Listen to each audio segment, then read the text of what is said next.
हिमाचल विधानसभा के शीतकालीन सत्र के दूसरे दिन सदन में स्टोन क्रशर का मुद्दा गूंजा। प्रश्नकाल के दौरान नेता प्रतिपक्ष जयराम ठाकुर, विपिन सिंह परमार और बिक्रम सिंह ठाकुर ने आपदा के बहाने 3 जिलों में स्टोन क्रशर बंद किए जाने का सरकार पर आरोप लगाया, जिसके जवाब में उद्योग मंत्री हर्षवर्धन चौहान ने कहा कि आपदा के दौरान जन आक्रोश दिखा।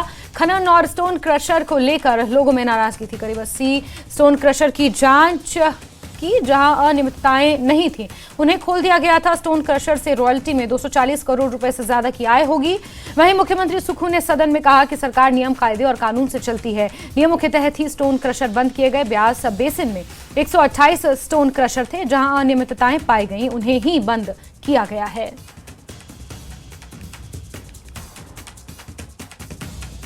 रणबीर हमारे सहयोगी ज्यादा जानकारियों के साथ जुड़े हैं। रणबीर, स्टोन क्रशर का मुद्दा भी आज सदन में गूंजा है, हालांकि इस पर जवाब भी उद्योग मंत्री हर्षवर्धन चौहान ने दिया है। क्या कुछ महत्वपूर्ण रहा इस दौरान बहस में?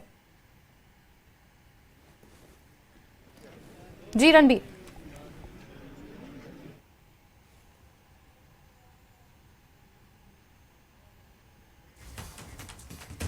रणबीर से संपर्क करने की कोशिश करेंगे। वो धर्मशाला में मौजूद हैं, जहां पर शीतकालीन सत्र चल रहा है। सत्र का आज दूसरा दिन है। स्टोन क्रशर का मुद्दा भी यहां पर गूंजा, जहां विपक्ष आरोप लगा रही है कि स्टोन क्रशर्स को बंद कर दिया गया, जिसकी वजह से प्रदेश में निर्माण कार्य ठप पड़े हुए हैं। लोगों को रेत और बजरी के लिए परेशान होना पड़ रहा है। ऐसे में सरकार ने कहा कि कुछ ऐसे स्टोन क्रशर्स थे, खासतौर पर ब्यास बेसिन में लगभग 128 स्टोन क्रशर थे, जहां पर अनियमितताएं पाई गई, जो नियमों के खिलाफ चल रहे थे, और उन्हीं स्टोन क्रशर्स को बंद किया गया है। इसके इतर बहुत से ऐसे स्टोन क्रशर हैं जो नियमों के आधार पर चल रहे हैं, उन्हें बंद नहीं किया गया है, उन्हें खोल दिया गया है। और इस मुद्दे पर जमकर बहस देखने को मिली और 5100 लोगों का रोजगार इससे प्रभावित हो रहा है। विपक्ष ने यह भी आरोप लगाए, लोगों को कई गुना महंगी निर्माण सामग्री मिल रही है, ये कहना था विपक्ष का स्टोन क्रशर के मामले पर। और साथ ही ये भी आरोप लगाया कि सदन को सरकार गुमराह करने की कोशिश कर रही है। स्टोन क्रशर का मुद्दा आज जमकर गूंजा।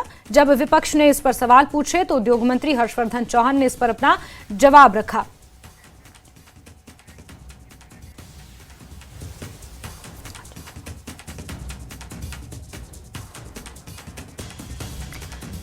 और रणबीर का रुख करेंगे, इसी खबर पर एक बार फिर से जुड़ गए हैं। रणबीर, स्टोन क्रशर का मुद्दा जब आपदा आई थी उसके बाद से ही लगातार गूंज रहा है और सदन में भी गूंजा।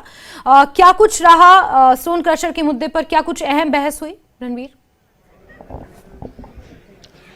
जी हाँ, देखिए, इसमें राज्य सरकार के अपने तर्क थे और विपक्ष जो सवाल उठा रहा था, विपक्ष ये कह रहा था कि सरकार ये स्पष्ट नहीं कर पाई है आखिर जब ये स्टोन क्रशर चल रहे थे तो क्यों इनको बंद किया गया, और क्यों एक ही जो ब्यास बेसिन की बात करें 3 जो जिले हैं उनमें क्यों बंद किया गया, इसके पीछे सरकार की मंशा क्या थी।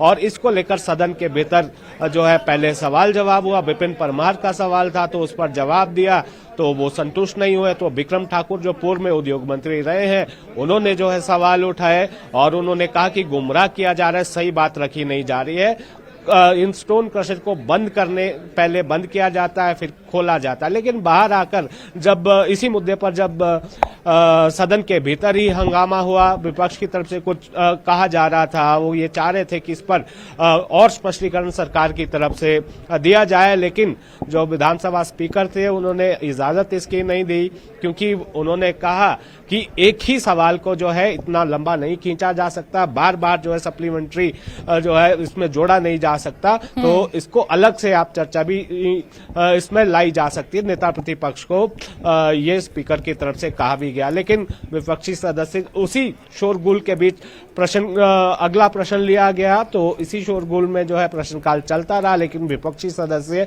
नारेबाजी करते रहे। मूल बात यह है कि जब यहाँ सदन से बाहर विपक्षी सदस्य पहुंचे नारेबाजी करते हुए, तो एक सीधा आरोप वो सरकार पर लगा रहे हैं कि सरकार की मंशा जो है वो ठीक नहीं है, अफसरों के साथ गठजोड़ है। जो बिक्रम ठाकुर है उनकी तरफ से ये कहा गया कि बिना अफसरों की मिलीभगत से ये जो चीजें नहीं हो सकती है। घोटाले का नाम यहाँ पर दिया गया जयराम ठाकुर की तरफ से। तो कुल मिलाकर ये विपक्ष ये कह रहा है कि सरकार की मंशा जो है उगाही की है, ये सीधे तौर पर कहा जा रहा है, इसीलिए पहले बंद कर दिए गए, फिर लोगों को बुलाया जा रहा है, ये आरोप विपक्ष की तरफ से लगाया जा रहा है। लेकिन सदन के भीतर ही मुख्यमंत्री ने कहा कि नियम कायदों के तहत ही उन्हें बंद किया गया और जो नियम कायदे जिनमें अनियमितताएं पाई गई हैं उनको बंद किया गया और उसके बाद जिनके जो है कागज सही पाए गए उन्हें जो है बहाल कर दिया गया, उन्हें फिर से खोल दिया गया। और एक और सवाल इसमें यह था कि अगर ये स्टोन क्रशर बंद रहे तो राजस्व का नुकसान नहीं हुआ, तो ये कैसे संभव है? ये सवाल विपक्ष ने सरकार से पूछा कि स्टोन क्रशर से तो रॉयल्टी के रूप में जो है बहुत आय जो है राज्य सरकार को होती है, लेकिन अगर 2-3 महीना 24 अगस्त के बाद से अक्टूबर तक जो है करीब 2 से 2.5 महीना तक जो है स्टोन क्रशर बंद रहे तो इनके बंद रहने से आय राजस्व जो है वो प्रभावित कैसे नहीं हुआ? तो इसके जवाब में हर्षवर्धन चौहान जो उद्योग मंत्री हैं उन्होंने ये कहा है कि वैसे भी बरसात में 2 महीने स्टोन क्रशर बंद ही रहते हैं और सरकार का जो अनुमान है इस वित्तीय वर्ष के दौरान इससे जो रॉयल्टी मिलती है तो 240 करोड़ से ज्यादा की आय राज्य सरकार को इससे होगी। लेकिन विपक्ष जो है सरकार की दलीलों से, सरकार के जवाब से संतुष्ट नहीं थी।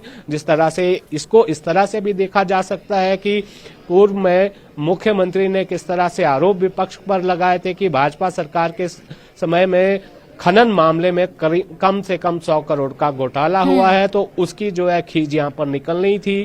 तो विक्रम ठाकुर की तरफ से ये भी मुख्यमंत्री को जो है एक चुनौती दी गई है कि मुख्यमंत्री साबित करे कि 100 करोड़ का घोटाला हुआ है तो उसको साबित करे, नहीं तो इस्तीफा दे। बिल्कुल बिल्कुल रणबीर, इसके अलावा क्या कुछ अहम रहेगा इस दौरान शीतकालीन सत्र में, आप नजर बना के रखें। बहुत शुक्रिया हमारे साथ जुड़ने के लिए, तमाम जानकारियों के लिए।